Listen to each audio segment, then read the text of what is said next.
सुंदर भाव प्रसेसन होता स्पेसिफिक जो श्रीराम गीत लगला से टाइम ही अटाक है। पुलिस तो कौन पॉइंट आउट कर जन आरेस्ट विषय भी काली कहला विषय समाधान है। जे कमिशनर भुवनेश्वर आसते सीएम भी रात 2:20 पूरा अलर्ट थे मो हाथ कथा सुपरिकल्पित पूरा जानी शुणी बारंबार आपण मैंने देखु सबू प्रोग्राम रे से ताजिया शोभा यात्रा कर अनेक हिंदू साई दे शोभा यात्रा होमर हिंदू भाई भौणी मैंने से फूल पकाउं सरबत दौरान ता परिवर्ते से पत्थर खंडार आक्रमण कर भाईचारा फाईचारा किसी मानुनी आदौ नुह ये मिछ फेक भाईचारा केवल भाईचारा आमे कहूँ तार पूरा सुजोग नहीं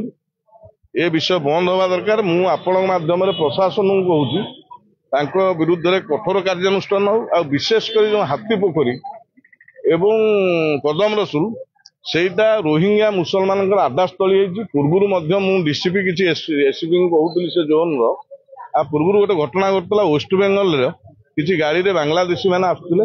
एवं आम पाखे इनफर्मेशन देला मारणास्त्र आणुचंदी आम भी से विषय इनफर्म करूँ किसी विषय सीजसाज होता तेणुक गत काली जो विषय गंडगोल पर आम सका सीपी साथी बसीलु शांति कमिटर किसी सदस्य पूजा कमिटर सदस्य हिंदू सेनार मुखिया तो बसलु आम 2-3टा डिमांड रखीचु रेड करा उक्त स्थान से मारणास्त्र जबत करा हाथी पोखरी जबरदखल कर उठा जाऊ एवं पूरा यूपी मॉडल जो माने बिना कारण हठात अस्त्र शस्त्र धरी निरीह माँ दुर्गा माँ भक्त उपरको आक्रमण कले अमानुषिक भाव